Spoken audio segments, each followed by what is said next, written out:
王立军的出逃，引发了中国政坛风暴。这是中共权贵的死亡游戏，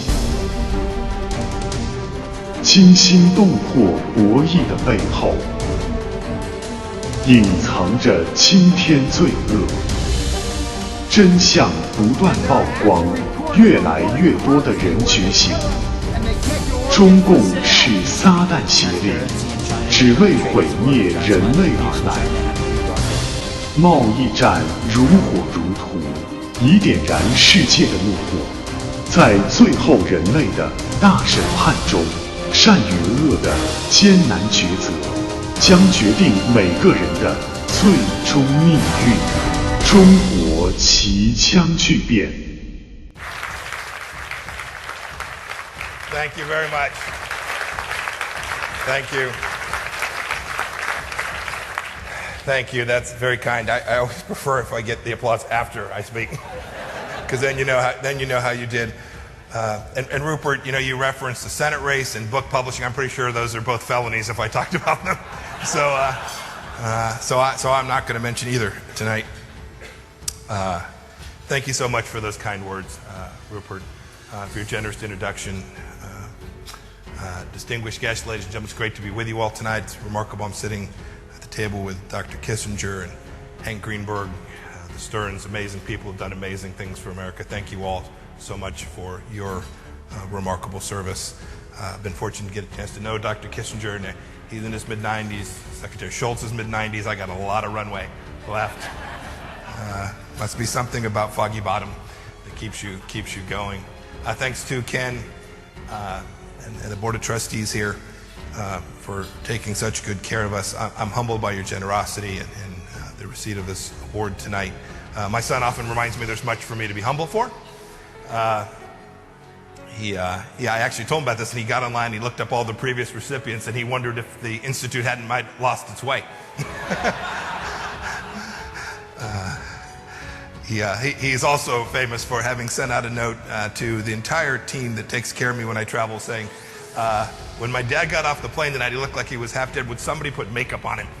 It was like 3 a.m. in some far-off place.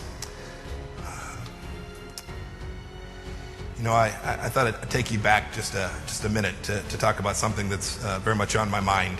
I remember I had hoped to be sworn in on January 20th, 2017 as America's CIA director, right a few hours after President Trump's inauguration. But Senator Wyden had a different idea about timeline. And so I was held up on that Friday. But I had asked the president to come out to CIA headquarters on Saturday morning, out to Langley. So when I showed up there that day and the president showed up there that day, I was still the congressman from the 4th District of Kansas, hoping that I could scrounge 51 votes on Monday. I mention that because I will never forget what President Trump was focused on. Literally less than 24 hours after he had been sworn in, he was sitting with me and the senior counterterrorism team at the CIA. And he said 3 things. He said, I'm going to give you everything you need to do. I'm going to give you the authorities you need to conduct this campaign in a way that will keep Americans safe. I want to make sure that we destroy the caliphate, and I want to get the guy who's the leader of ISIS.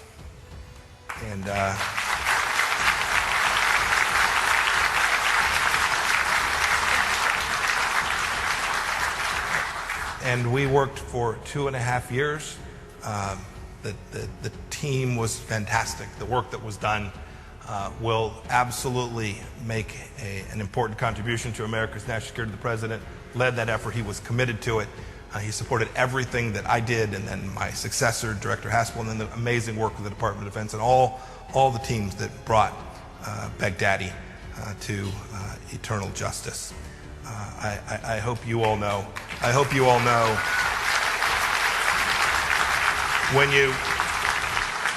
when you get a chance to see someone who's in uniform or someone who's an intelligence officer, you wouldn't know. There's actually some of you all sitting out here tonight. You wouldn't know. Please thank them. It was amazing work that they did and important. There's still much work to do. The threat from radical Islamic extremism certainly is not gone. but the work that was done to lead that shows the excellence, the uniqueness, and to the point that was mentioned earlier, the exceptionalism that we have here in the United States of America.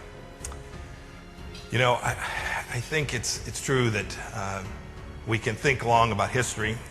Half a century ago, your founder charged your institution to think about the future in unconventional ways. President Trump, when he selected me to be the director of the CIA, was certainly thinking about something unconventional. Who would have predicted that this kid from Southern California would have this amazing privilege? He also knew, Herman knew, that in the interest of furthering and protecting this great and noble experience that we call the United States of America, that there was no higher mission than to getting that right.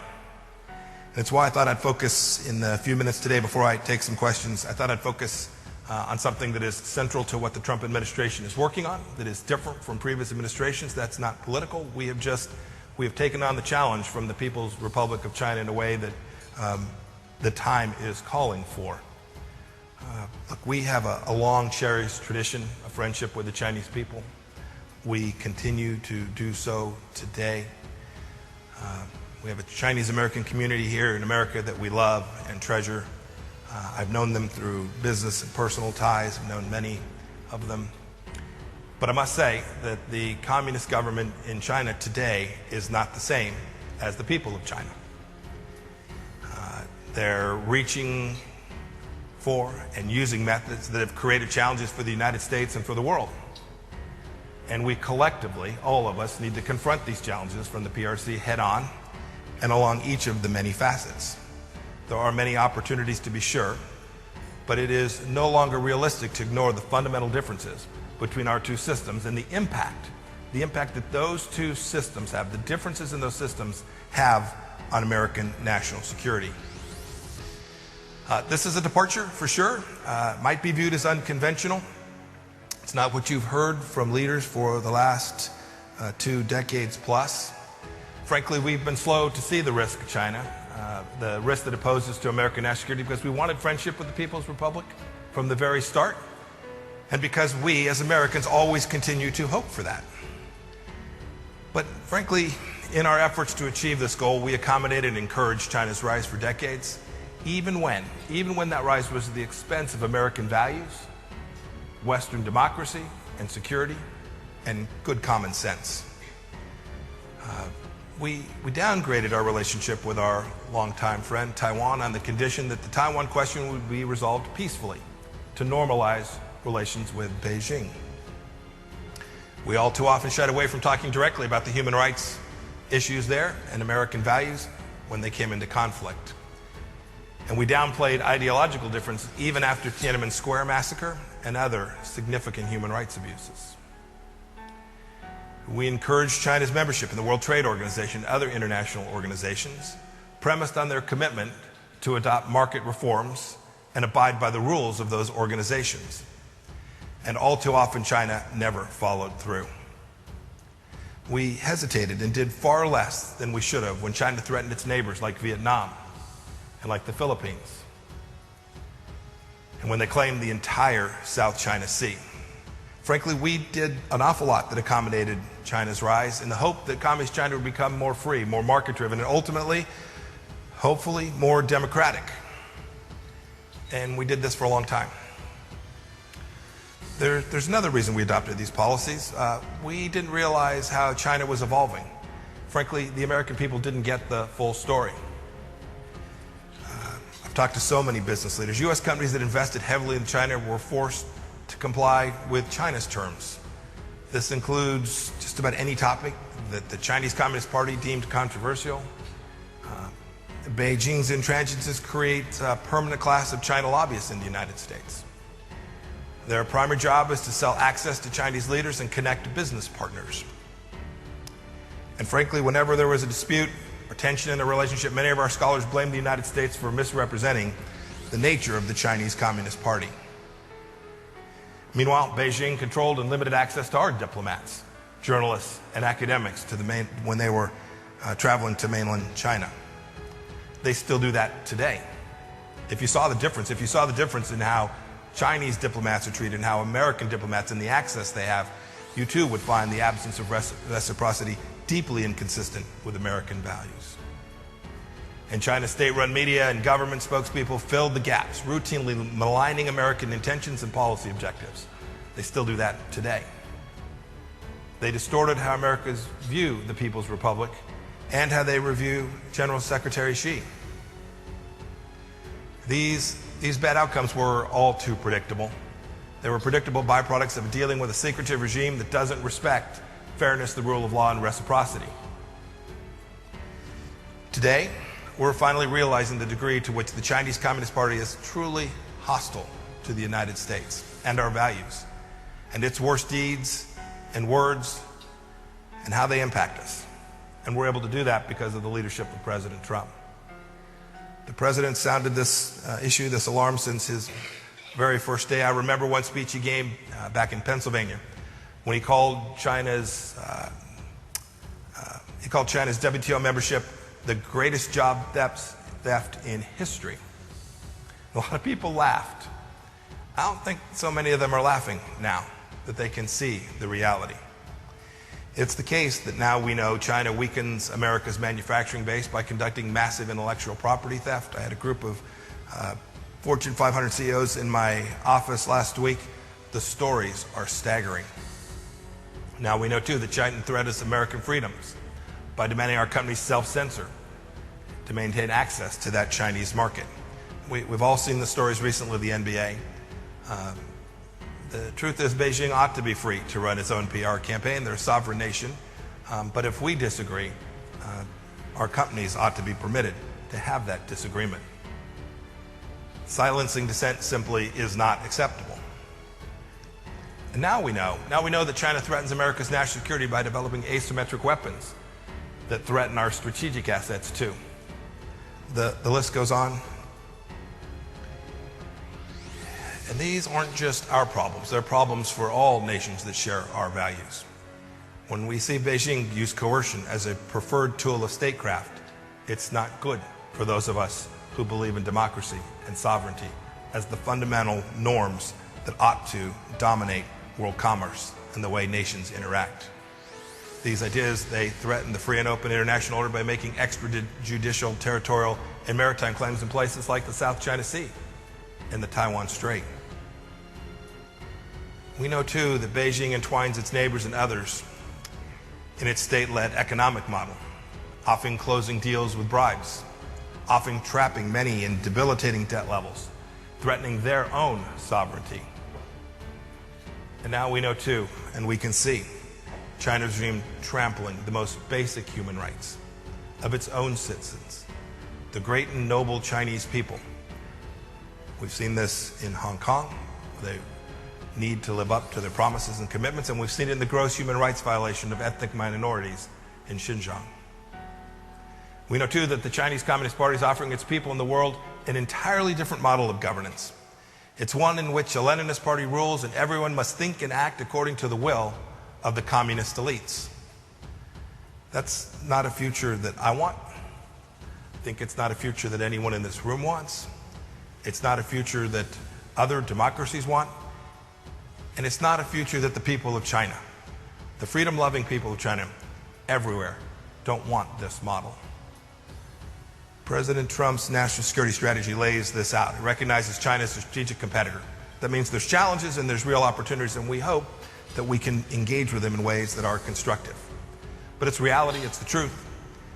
It's also the case that we didn't choose some of these issues. China forced them upon us.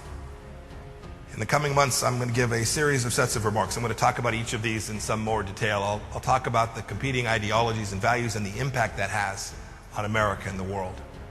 The Chinese Communist Party is a Marxist-Leninist party focused on a struggle and international domination. We need only listen to the words of their leaders. I'll discuss too how they interfere with the things we take most for granted here in the United States. The party's intelligence agencies, the United Front work, and its propaganda outlets have embarked on a global campaign to change public opinion in favor of Beijing. We want to preserve our freedoms, our freedom of speech, and we want to make sure that information flows freely everywhere. And I'll discuss, too, the impact on the international order.